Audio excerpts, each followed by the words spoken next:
কান্দা না আসারও মেলা কারণ আছে। আমাদের যে আচ্ছা আমাদের যে চোখে পানিটা বাহির হয়, এটা কি চোখের পানি না অন্তরের পানি? সবাই বলেন না। কলবের ভিতরে, আমার দিলের ভিতরে যে পানিটা আছে, এই পানিটা প্রকাশ করে চোখের মাধ্যমে। দিলের ভিতরে পানি নাই, হুকাইতে হুকাইতে পাথর হয়ে গেছে গা। কি হয়ে গেছে গা? সবাই বলেন না, কি হয়েছে? পাথর না, পাথরের চেয়েও কঠিন হয়ে গেছে, শক্ত হয়ে গেছে গা। এই পাথরের চেয়েও যে কঠিন, এই অন্তর থেকে কোনোদিন জল পানি বাহির হবে? সবাই বলেন না, হবে? হুজুর আপনি কোন থেকে জানলেন যে আমার দিল পাথর থেকেও শক্ত হয়ে গেছে গা? আমি কিন্তু একবারে দেশি ভাষায় কথা বলি, গ্রামের ভাষায় কথা বলতেছি। আমি এইভাবে বয়ান করি, বাংলা টাংলা আমি অত জানি না। বুঝা গেছে তো নাকি? বুঝলেই হলো। আমি কলকাতা যাই যে, তাও এই ভাষাই। ওদিকে করিমগঞ্জ টরিমগঞ্জ ত্রিপুরা বাংলাদেশ, এই ভাষাই। তুমি বুঝলে বুঝো, না বুঝলে আমার করার না কি কর। গ্রামে যে কথা কই সেই কথা দিয়েই বয়ান হবো, বুঝাহে লাগে। বুঝতেছি তো সবাই? আল্লাহ। এই যে বললাম যে আমাদের দিল কি হয়ে গেছে, পাথরের চেয়েও বেশি শক্ত, বেশি কঠিন হয়ে গেছে, এই জন্য পানি বাহির হয় না। এখন বলতে পারো হুজুর আপনি কোন দিক দেখছেন, আপনি কি পরীক্ষা করছেন, আপনি কি কার্ডিওলজিস্ট? আল্লাহ রাব্বুল আলামিন বলেন, সুম্মা কাসাত কুলুবুকুম মিন বা'দি যালিকা ফাহিয়া কাল হিজারাতি আও আশাদ্দু কাসওয়া। আল্লাহ রাব্বুল আলামিন বলেন, তোমার দিলটা আস্তে আস্তে আস্তে আস্তে, সুম্মা কাসাত কুলুবুকুম, তোমাদের দিলটা শক্ত হয়ে গেছে, কঠিন হয়ে গেছে। কেমন শক্ত হয়ে গেছে? ফাহিয়া কাল হিজারা, পাথরের মতো শক্ত হয়ে গেছে। আও আশাদ্দু কাসওয়া, অথবা পাথরের চেয়েও বেশি কঠিন হয়ে গেছে। আল্লাহ রাব্বুল আলামিন তারপরে তিন ধরনের পাথরের কথা উল্লেখ করেছেন, যে পাথরগুলি থেকে পানি বাহির হয়। পাথর থেকে পানি বাহির হয় কি হয় না? পাথর থেকে পানি বাহির, দেখছেন? পৃথিবীতে যত নদী আছে, সমুদ্র আছে, এই সমুদ্রের পানিগুলো কোথায় থেকে আসে? সব পাথর থেকে আসে। এই যে ঝর্ণা, ঝর্ণা চেনেন তো? মাঝে মাঝে গোসল করবার যান, অল্প বন্ধু বান্ধব নিয়ে যে ফুর্তি করবার যান, তো ফুর্তি করা বাদ দিয়ে একবার চিন্তা করে দেখে, এই যে পাথর থেকে পানি বাড়াইতেছে, এটা কেন পানি বাড়া? আল্লাহ কোরআনের ভিতরে কইতেছে যে কিছু পাথর আছে যে পাথর থেকে সমুদ্র প্রবাহিত হয়, তত পানি বাহির হয়। আবার কিছু পাথর আছে সমুদ্র প্রবাহিত হয় না, কিন্তু ঝর্ণা প্রবাহিত হয়। তার মানে আগের পাথরের তুলনায় এই পাথর কিছু শক্ত। তারপর আরেকটা পাথর, এটা আরো কিছু শক্ত, বলে এটা পানি তো বাহির হয় না, কিন্তু এই পাথর যখন উপর থেকে নিচের দিকে পড়ে, আল্লাহর ভয়ে চূর্ণ বিচূর্ণ হয়ে যায়। তাহলে পাথর তিন ধরনের, একটা হলো অতিরিক্ত পানি বাহির হয়, আর একটা শুধুমাত্র ঝর্ণা বাহির হয়, আর একটা পানি বাহির হয় না, কিন্তু আল্লাহর ভয়ে চূর্ণ বিচূর্ণ টুকরা টুকরা হয়ে যায়। আল্লাহ কিন্তু এটা দিলের সাথে, আমার দিলের সাথে উদাহরণ দিতেছে। তো আমার দিলে এত পানি বাহির হয় না। আবু বকর, হযরত ওমরের মতো পানি বাহির হয়? আবু বকর সিদ্দিকের মতো পানি বাহির হয়? হয় না। হযরত ওসমানের মতো পানি বাহির হয়? হয় না। হযরত ওসমান গনি রাদিয়াল্লাহু তাআলা আনহুর একটা ঘটনা, তিনার খাদিম বলে, হযরত ওসমান গনি রাদিয়াল্লাহু তাআলা আনহু যখনই কবরের নিকট দিয়ে যাইতেন, কবরস্থানের নিকট দিয়ে গেলে এত কান্না কান্না করতে, এত কান্নাকাটি করতে, তিনার চোখের পানি দ্বারা দাড়ি মুবারক পর্যন্ত ভেসে যাইত।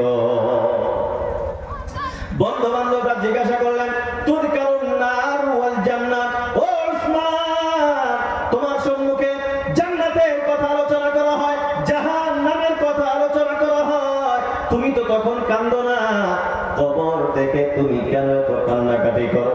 এরে বন্ধুরা আমার, হযরত ওসমান গনি রাদিয়াল্লাহু তাআলা আনহু জবাব দেন, আমি রাসূলুল্লাহ সাল্লাল্লাহু আলাইহি ওয়াসাল্লামের কাছে বলতে শুনেছি, আল কবর আউয়ালু মানজিলিন মিন মানাজিলিল আখিরাহ, কবর হলো আখিরাতের স্থান, স্থানগুলির প্রথম স্থান।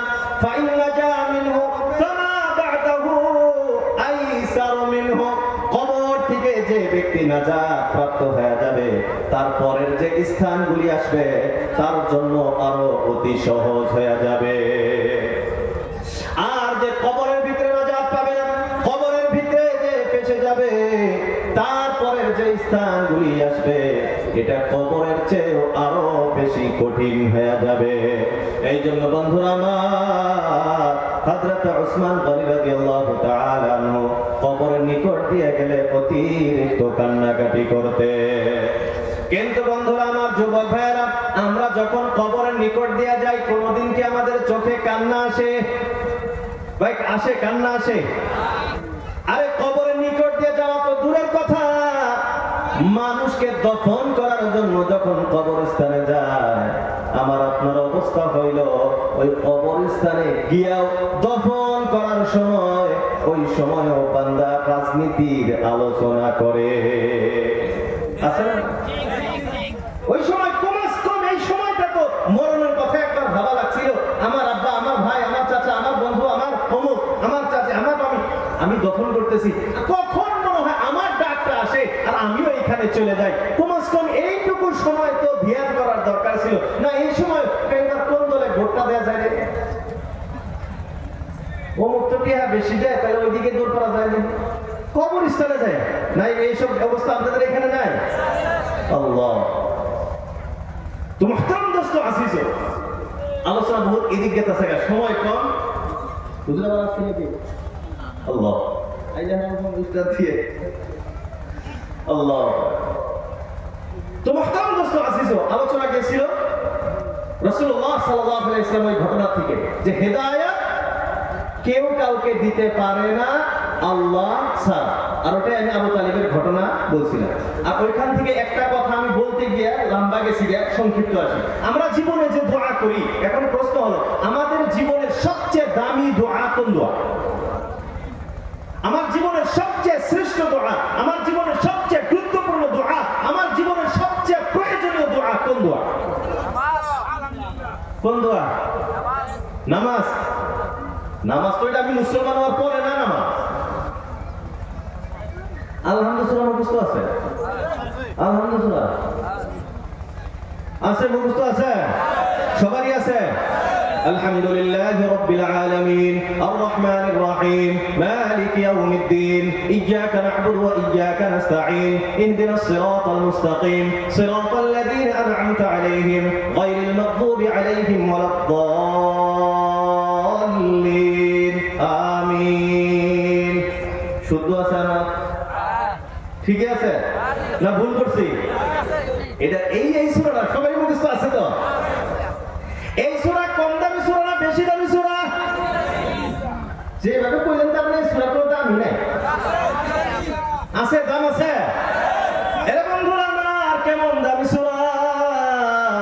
আল্লাহ রাসূল, আল্লাহর হাবিব সাল্লাল্লাহু আলাইহি ওয়াসাল্লাম বলেন, মুসিবতের ভিতরে পড়ছো আলহামদুলিল্লাহ, খুশির ভিতরে আছো আলহামদুলিল্লাহ, বেমার আজার আছো আলহামদুলিল্লাহ, তুমি যে কোনো কাজের ভিতরে থাকো খালি আলহামদুলিল্লাহ আছে না নাই? এখন আরো বিশ্লেষণ করেন, নামাজ তো কম বেশি সবাই পড়ি, পড়ি কি পড়ি না? কম বেশি সবাই তো পড়ি আমরা নামাজ। এখন আপনারা বলেন, ফরজ নামাজ হোক, সুন্নাত হোক, ওয়াজিব হোক, নফল হোক, মুস্তাহাব হোক, যে কোন নামাজ হোক, কোন নামাজের কোন রাকাতে আলহামদুলিল্লাহ ছাড়া চলে? চলবো? সুন্নতের ভিতরে, নফলের ভিতরে, তৃতীয় রাকাতে, যে কোন নামাজ পড়েন, যে কয় রাকাতই পড়েন, ফরজ নামাজের তৃতীয় চতুর্থ রাকাতে অন্য সূরা মিলান লাগবে না, কিন্তু আলহামদুলিল্লাহ। কোনদিন কি চিন্তা করছেন যে কোরআনের ভিতরে 114টা ছোট বড় মাঝারি বিভিন্ন ধরনের সূরা আছে, আল্লাহ নামাজের মধ্যে খালি এই সূরাই পড়বার দিল যে? কোনদিন চিন্তা করছেন? কিছু না কিছু এই সূরার ভিতরে আছে, না হলে এই সূরাই সব নামাজের ভিতরেই একটাই সূরা, কিছু তো রহস্য থাকা লাগবে না? কি কর, যেমন জুমার খুতবার ভিতরে, জুমার দিন যে খুতবা হয়, শেষের খুতবা, পরের খুতবার শেষের দিকে, পরের খুতবা দ্বিতীয় নাম্বার খুতবার শেষের দিকে ইমাম সাহেব বলে, ইন্নাল্লাহা ইয়া'মুরু বিল আদলি ওয়াল ইহসান ওয়া ইতা'i যিল কুরবা ওয়া ইয়ানহা 'আনিল ফাহশা'i ওয়াল মুনকারি ওয়াল বাগই ইয়া'iযুকুম লা'আল্লাকুম তাযাক্কারুন উযকুরুল্লাহা ইয়াযকুরুকুম ওয়াদউহু ইয়াস্তাজিব লাকুম ওয়া লাযিকরুল্লাহি তাআলা আ'লা ওয়া আওলা ওয়া আ'যু ওয়া আজাল্লু ওয়া আহাম্মু ওয়া আতাম্মু ওয়া আকবার। সবাই মনে করে পাইতেছে, এটা মনে করে না জহানি কইছে আতামু আকবার, তবে মনে করে যে খারাপ লাগে। আসলে এটা খারাপ হওয়ার দোয়া আল্লাহ। তো এই যে জায়গাতে ইন্নাল্লাহ ইয়া'মুরু বিল আদলি ওয়াল ইহসান ওয়া ইতা'i যিল কুরবা ওয়া ইয়ানহা আনিল ফাহশাই ওয়াল মুনকার, এই যে একটা আয়াত ইমাম সাহেব প্রত্যেক জুমাতে এই আয়াত, আমি এটাকে টাচ দিতেছি, আমি আর বিশ্লেষণে যাব না, আমি আজকে টাচ দিয়ে গেলাম, পরে আপনার ইমাম সাহেবের কাছে শুনবেন যে এই আয়াতের ভিতরে কি এমন কথা আছে যে ইমাম সাহেব প্রত্যেক জুমাতে একই আয়াত পড়ে। কিছু তো রহস্য থাকা লাগবে না, কি করে? তো মুহতারাম দোস্ত আজিজ, সূরাতুল ফাতিহার ভিতরে কি এমন জিনিস আছে যে সূরা, যে এই বস্তুর কারণে প্রত্যেক নামাজের প্রত্যেক রাকাতে আল্লাহ রাব্বুল আলামিন এই সূরা ফাতিহা বাধ্যতামূলক করেন। মুহতারাম দোস্ত আজিজ, এই সূরার ভিতরে আমার আপনার জীবনের সবচেয়ে দামি, আমার আপনার জীবনের সবচেয়ে গুরুত্বপূর্ণ, আমার আপনার জীবনের সবচেয়ে প্রয়োজনীয় দুআ আল্লাহ রাব্বুল আলামিন এই সূরার ভিতরে শিক্ষা দিয়েছেন। চিৎকার দিয়ে বলি সুবহানাল্লাহ। সুবহানাল্লাহ। আমরা বাইতে যায় রাইতে মশলা কইরে তারপরে সিলেনি দিই। এত দামি কথা শোনার পরে যদি সুবহানাল্লাহ এই সাইজের হয়, তাহলে তো বাইতে পরামর্শ করে বানাবো না। না বাড়ি থেকে না করে দিছে যে খেতা সাউকুল করে সুবহানাল্লাহ আলহামদুলিল্লাহ কইও না, কই না করেছে বা যুবক ভাইরা না করে দিছে আল্লাহ। তো কি দোয়া আছে সূরা ফাতিহার ভিতরে? আমার আপনার জীবনের সবচেয়ে দামি দোয়া, আমার আপনার জীবনের সবচেয়ে শ্রেষ্ঠ দোয়া, এটা হলো আল্লাহ রাব্বুল আলামিনের কাছে হেদায়েতের দোয়া করা। কিসের দোয়া? সবাই বলেন না কিসের দোয়া? আরো জোরে বলেন কিসের দোয়া? হেদায়েত। একবার সংক্ষিপ্ত, আল্লাহ তুমি আমাকে হেদায়েত দাও। কারণ ওই যে আবু তালিবের ঘটনার দিকে জানা হন, আল্লাহ ছাড়া কেউ কাউকে হেদায়েত দিতে পারে, রাসূল কাউকে হেদায়েত দিতে পারে, আমি আপনি কাউকে হেদায়েত দিতে পারি না। এই জন্য হেদায়েতের দোয়া এটা আমার আপনার জীবনের সবচেয়ে দামি দোয়া। আর এই দোয়া আল্লাহ রাব্বুল আলামিন সূরাতুল ফাতিহার ভিতরে শিক্ষা দিলেন। এই জন্য সূরা ফাতিহা সবচেয়ে দামি সূরা। বলবেন যে কোন হুজুর শিক্ষা দিয়েছে? আলহামদুলিল্লাহি রাব্বিল আলামিন আর রহমানির রহিম মালিক ইয়াউমিদ্দিন ইয়্যাকা না'বুদু ওয়া ইয়্যাকা নাস্তাঈন ইহদিনাস সিরাতাল মুস্তাকিম ইহদিনাস সিরাতাল মুস্তাকিম ইহদিনা, ও আল্লাহ আমাদেরকে হেদায়েত দাও। কিসের হেদায়েত? কিসের পথ? আস-সিরাতাল মুস্তাকিম, সরল পথ, জান্নাতের পথের আমাদেরকে হেদায়েত দাও। এই সূরার ভিতরে হেদায়েতের দোয়া আল্লাহ শিক্ষা দিয়েছে। আর আমার আপনার জীবনের সবচেয়ে গুরুত্বপূর্ণ দোয়া হেদায়েতের দোয়া। এই জন্য সব নামাজের ভিতরে আল্লাহ কয় এই দোয়া কর, কারণ আমি ছাড়া কেউ কাউকে হেদায়েত দিতে পারে না। তাহলে আমরা এই দোয়া বেশি বেশি করবো তো ইনশাআল্লাহ? সবাই করবো তো ইনশাআল্লাহ?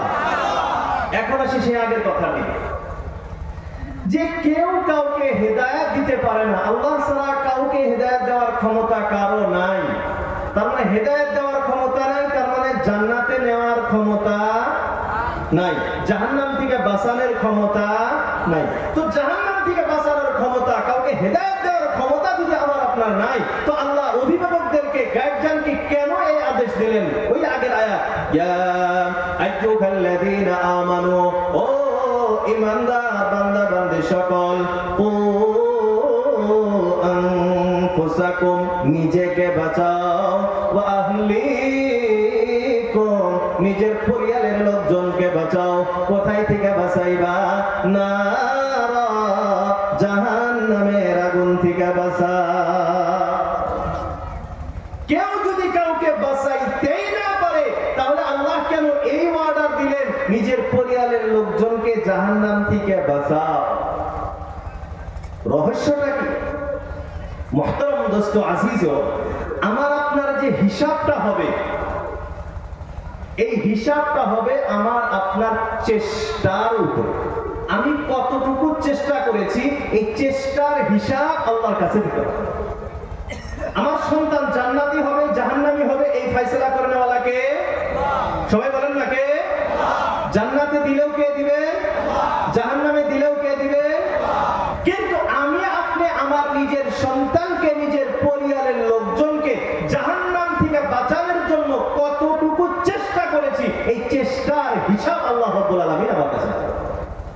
আর এই যে কু আনফুসাকুম ওয়া আহলিকুম, নিজেকে বাঁচাও এবং নিজের পরিবারের লোকজনকে বাঁচাও, তার মানে নিজেকে বাঁচানোর চেষ্টা করো, নিজের পরিবারের লোকজনকে জাহান্নাম থেকে বাঁচানোর চেষ্টা করো। এই চেষ্টার হিসাব তোমাকে দিতে হবে। এই দুনিয়ার ভিতরে ঘরে যদি আগুন লাগে, কোন এক জায়গাতে যদি আল্লাহ না করুক কোন একটা দুর্ঘটনা হয়, আমি আপনি আমার নিজের সন্তানকে বাঁচাবার জন্য কতটুকু চেষ্টা করব? চেষ্টা হবে কি হবে না? আগুন লাগছে, আমার সন্তান ঘরের ভিতরে আছে, আমার নিজের জান দিয়ে হলেও আমার সন্তানকে আমি বাহির করবার চেষ্টা করব। করব কি করব না ভাই? করব কি করব না? না কেউ কি আছে না আমি তো আগুনের বাইরে আছি, আমার ছেলে মরতাছে, মরুক, আগামী বছর আরেকটা হবো, কেউ ছেড়ে দিবেন? কেউ আছে এমন? পাগলও ছাড়বো না। তো আল্লাহ রাব্বুল আলামিন বলতেছেন এই কথাটাই, তো এই জায়গা তো আমি আগুন নিভাবার পাইতাছি না, আগুন নিভাবার তো ক্ষমতা আমার নাই। আছে? আগুন নিভাবার মতো আমার ক্ষমতা নাই, কিন্তু আগুন থেকে নিজের জানকে বাঁচিয়ে রেখে আগুন থেকে ধরে সরায় আনার চেষ্টা করার ক্ষমতা আমার আছে। আল্লাহ এই চেষ্টার পরীক্ষা নিবে, আমার সন্তানকে আমি জাহান্নাম থেকে বাঁচানোর জন্য কতটুকু পানিতে নামছি। আজ এলাকার ভিতরে, সমাজের ভিতরে, সব জায়গাতে এই বয়ান ডেইলি হয়, মা বাবার হক, মা বাবার হক, মা বাবার হক, মা বাবার এটা করো ওটা করো। আর সন্তান যে মা বাবার কাছে পায়, এই বয়ান জীবনে হয় না। কথা হাসান, খালি মা বাবাই কি বা সন্তানের কাছে পায়? সন্তান মা বাবার কাছে কিছু পায় না? সবাই বলেন না, পায় না? হযরত ওমর ইবনে খাত্তাব রাদিয়াল্লাহু তাআলা আনহুর জামানার ঘটনা। আমি এটা বিকালে কথাটা বলছি, মা বোন রাসূল তখনও বলছি, এই কথাটা রিপিট আমি আবার আপনাদেরকে বলতেছি, কেন? আমরা যাতে কিছু চেষ্টায় আসতে পারি। হযরত ওমর ইবনে খাত্তাব রাদিয়াল্লাহু তাআলা আনহু, নাম তো সবাই চিনি আমরা ভাই, ওমরকে সবাই চিনি তো। কথা বলে আবার ঘুমাই গেলেন না? ব্যাটারি শেষ, খাইয়া দিয়ে আসেন নাই? খাওয়া দাওয়া করে আসছেন তো? না খিচুড়ি আগে খেলে এনে রাখবো? খিচুড়ি আছে, আরো আছে, খিচুড়ি আছে, টেনশন নাই। কিছু ব্যাটারি চার্জ টার্জ দিয়ে বলছেন ইনশাআল্লাহ। খারাপ লাগতেছে না তো? আর যদি বললাম হলো খারাপ লাগতেছে, তাইলে ইনশাআল্লাহ ছেড়ে দেব, চলবো আরো কিছু সময়। আল্লাহ, তুমি কিছু আছে কেন না? ভালো লাগছে।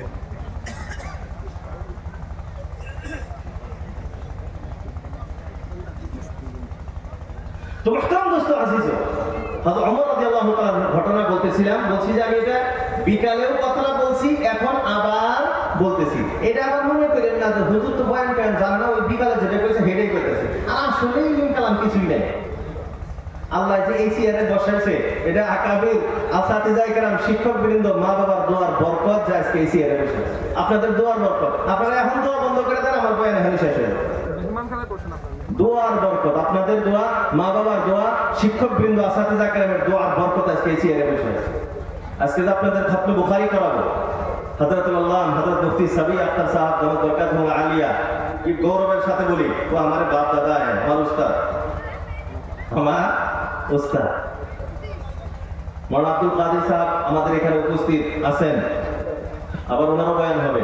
আমাদের যদিও আমি ডাইরেক্ট ওনার কাছে করি নাই, কিন্তু আমার উস্তাদ সমতুল্য। ওনার ছেলে আর আমি এক ক্লাসে পড়েছি। তো এটা এই আসাতিজায়ে কেরামের, এই যে শিক্ষকবৃন্দ, এদের দোয়ার বরকত যে আজকে ওনারা পিছনে থাকে, আমরা চেয়ারে বসি। এদের দোয়া বন্ধ হয়ে যাবে, আপনাদের দোয়া বন্ধ হয়ে যাবে, আমি ওই যে সামনে যাবো। দোয়া করবেন তো সবাই? কথা কয় না? আল্লাহ আপনাদের সবার দোয়া কবুল করুক, সবাই বলি আমিন।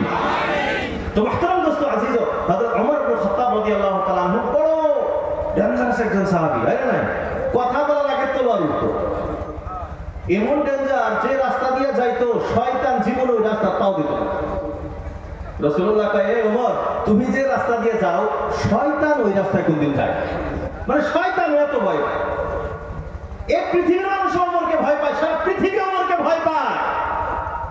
হযরত ওমর ইতিহাসবিদগণ লেখেন, হযরত ওমর যদি মাত্র আর 6 মাস জীবিত থাকতো, কয় মাস? কথা কয় না, কয় মাস? 6 মাস। তাহলে সারা পৃথিবী মুসলমানদের পায়ের তলে থাকতো, বলি সুবহানাল্লাহ।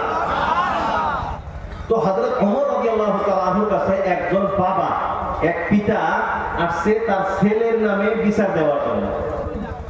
বাপে ভাবছে যে আমি ওমরে কই, অন্য কাকে পেয়ে তো লাভ নাই, ওমরে কইলে হলে বিচারটা শক্ত মতে হবে।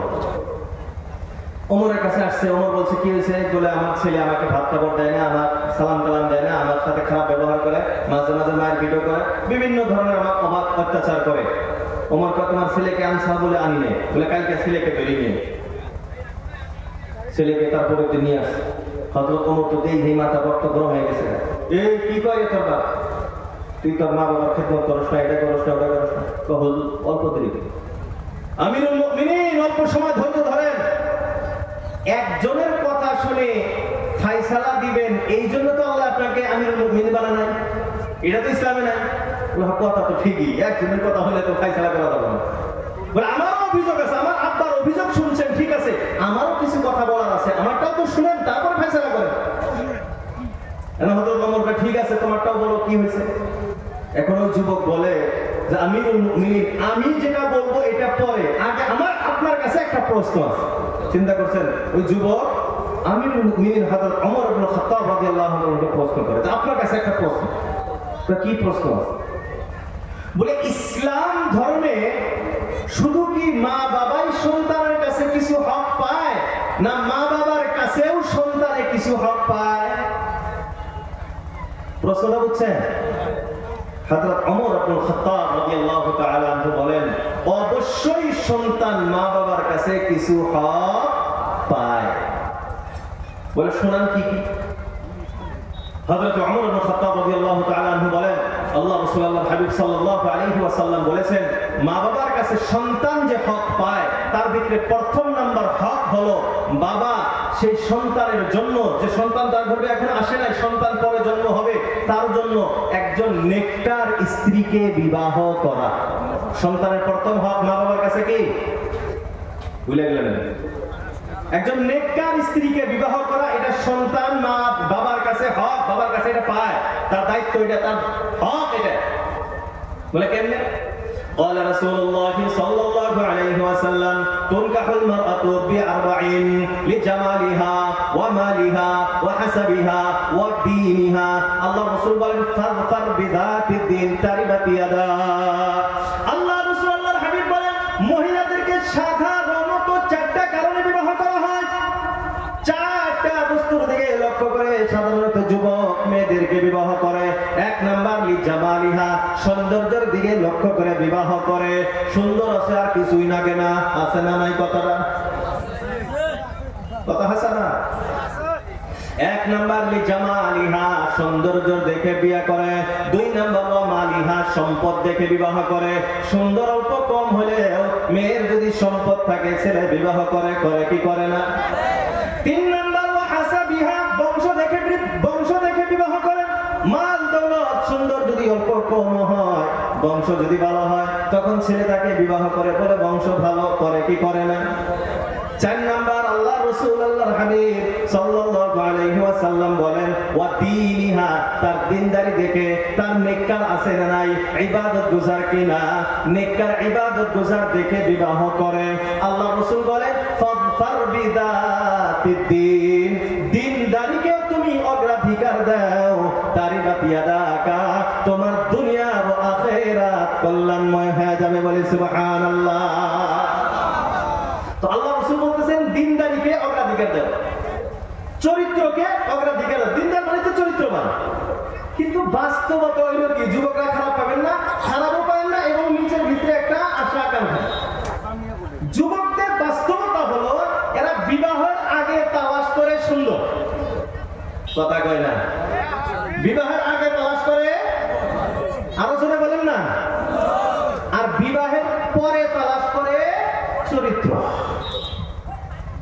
বিবাহের আগে তালাশ করে সৌন্দর্য, আর বিবাহের পরে তালাশ করে চরিত্র। এই জন্য সংসারে একটাও টেকে না, কারণ আল্লাহ রাসূল কইছে চরিত্রটা আগে দেখো। ফাযফার বিযাতিদ দ্বীন, দিনদার চরিত্রবানকে তুমি অগ্রাধিকার দাও। যদি সৌন্দর্য অল্প কম হয়, সুন্দর অল্প কম হয়, অল্প কয়েকদিন ধৈর্য ধরো, আল্লাহ রাব্বুল আলামিন তার গর্ভে এমন সন্তান আল্লাহ রাব্বুল আলামিন দিয়ে দিবে, যে সন্তান তোমাদের দুইজনের চোখের ঠান্ডা হয়ে যাবে। বলি সুবহানাল্লাহ। কিন্তু এই যে চোখ বাড়ানো যায়, সুন্দর দেহে বিয়ে করে। ভাই এই সুন্দর দিয়ে সংসারটা কেনা কথা কয় না, সুন্দর দিয়ে সংসার টিকবো, কামওয়ালি হওয়া লাগবো, পরহেজগার হওয়া লাগবো, তখন সে সংসার টিকবে। মোহতারাম দোস্ত আসিছে, হুজুর আইসা বলছে একবারে সংক্ষিপ্ত সময়ের ভিতরে শেষ করতেছে। তো এক নম্বর হক সন্তান যেটা মা বাবার কাছে পায়, বাবা একজন নেককার স্ত্রী দেখে বিবাহ। দুই নম্বর হক সন্তান যেটা মা বাবার কাছে পায়, এটা হলো সন্তান যখন জন্ম হবে, সন্তান জন্ম হওয়ার পর 7 দিনের দিন তার আকিকা করা, তার মাথা চুল মুন্ডায় দেওয়া এবং তার একটা ভালো নাম রাখা। আমরা তো নাম রাখি পল্টু, মল্টু, সল্টু, মিন্টু, বিন্টু, এগুলো নাম রাখি। নামের ব্যাপারে সংক্ষিপ্ত কথা হলো এমন নাম রাখা লাগবে যে নাম এক বাক্যেই বোঝা যায় যে এটা কোনো মুসলমান। যে নাম বললে মুসলমান না অমুসলিম বোঝা যায় না, ওই নাম ইসলাম ধর্মে রাখা জায়েজ না।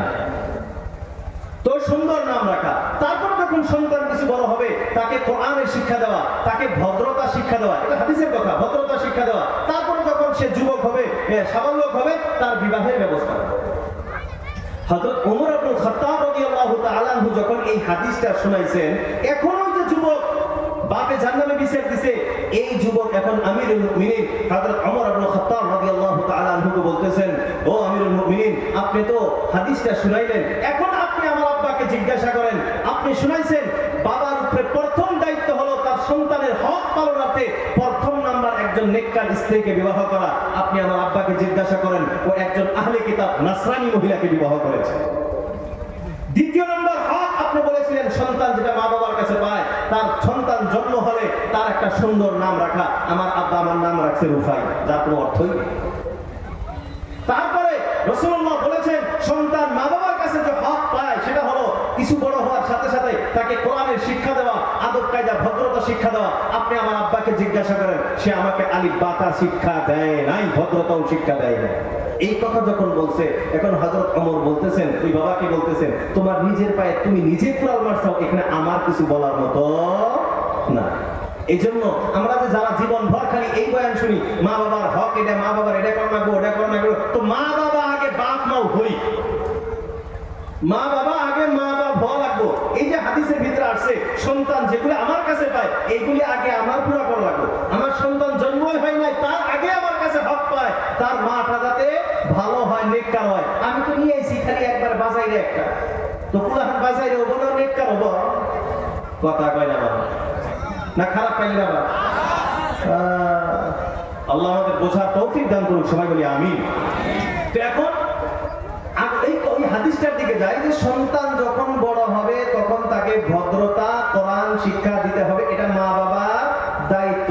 এখন আমাদের ঘরে যাদের সন্তান আছে, এদেরকে যদি আমি কোরআনের শিক্ষা না দেই, এদেরকে যদি আমি ভদ্রতা শিক্ষা না দেই, তাহলে কিন্তু জাহান্নামে আমাকেই যাইতে হবে। তাহলে আমরা শিক্ষা দিব তো ইনশাআল্লাহ? আমাদের সন্তানদেরকে কোরআনওয়ালা বানাবো তো ইনশাআল্লাহ? আমাদের মেয়েদেরকে কোরআনওয়ালা বানাবো তো ইনশাআল্লাহ? এই যে এলাকা আপনাদের বানাত মাদ্রাসা, এটা তো আপনাদের জন্য সৌভাগ্য, নসিবওয়ালা আপনারা যে আপনাদের নিকটে এত বড় সুন্দর আয়োজনে একটি বানাত মাদ্রাসা আছে। বর্তমান যুগে মেয়েদেরকে লালন পালন করা তো বহুত, আল্লাহ মাফ করুক, বহুত টাকা। এই টিকটক আর রিলের পিছনে পড়ে এই ক্লাস 5-6 এর রিলে ঝিলে করতেছে, আল্লাহ মাফ করুক। কথা হাসান, কমাসকম আপনি তাদেরকে দিনদার বানাইলে, কোরআনওয়ালা বানাইলে, কমাসকম এইসব দুনিয়াবি গুনাহ থেকে হেফাজতে থাকবে। চেষ্টা করবো তো আমরা সবাই ইনশাআল্লাহ? সবাই করবো তো ইনশাআল্লাহ? আমাদের সন্তানদেরকে আমরা আলিমা, হাফিজা, আলিম, হাফিজ, মুফাসসির বানাবো তো ইনশাআল্লাহ? আমার এক উস্তাদ একটা কথা বারবার বলতেন, এই কথাটা বলে আমার বয়ান আমি শেষ করতেছি। আমাদের এক উস্তাদ বলতেন যে আমার মা বাপ জান্নাত, আমার মা বাবা জান্নাত। বলতাম হযরত ये कैसे पता आपको? বলে আমার মা বাপ আমাকে মাদ্রাসা পড়াইছে, আমার মা বাপ আমার আলিম বানাইছে, আমার মা বাপ আমার আলিম বানাইছে, মা বাবার জান্নাত তৈরি হয়ে গেছে। আমার ব্যাপার আমি যদি আমল করতে পারি আমি জান্নাতি, আমল করবো না জান্নাতি, এটা আলাদা কথা। কিন্তু আমার মা বাপ আমার আলিম বানানোর কারণে আমার মা বাপ জান্নাতি। এখন আমি যদি আমার সন্তানকে আলিম বানাইতে পারি, হাফিজ বানাইতে পারি, আলিমা বানাইতে পারি, তো আমি জান্নাতি। আর যদি বানাইতে না পারি তাহলে নিজের হিসাব দিয়ে জান্নাতে যাই। জান্নাতে যাওয়ার আশা সবারই আছে তো? সবারই আছে তো? এই জন্য খায়া না খাইয়া একজন দুইজন সন্তান আলিম, হাফিজ, আলিমা, হাফিজা বানানোর চেষ্টা করেন। করবেন তো ইনশাআল্লাহ? সবাই করবেন তো ইনশাআল্লাহ? আল্লাহ আমাদের সবাইকে তৌফিক দান করুক, সবাই বলি আমিন। যাই হোক, হুজুর আসছে আর লম্বা সময় আল্লাহ যদি তৌফিক দেয় অন্য কোনো দিন আবার যদি দেখা হয়, আবার কোনো বিষয় নিয়ে ইনশাআল্লাহ আলোচনা হবে। আমি আমার এইখানেই বলেই আমার বক্তব্য আমি শেষ করছি। ওয়া আখিরু দাওয়ানা আলহামদুলিল্লাহি রাব্বিল আলামিন। আসসালামু আলাইকুম ওয়া রাহমাতুল্লাহি ওয়া বারাকাতুহু।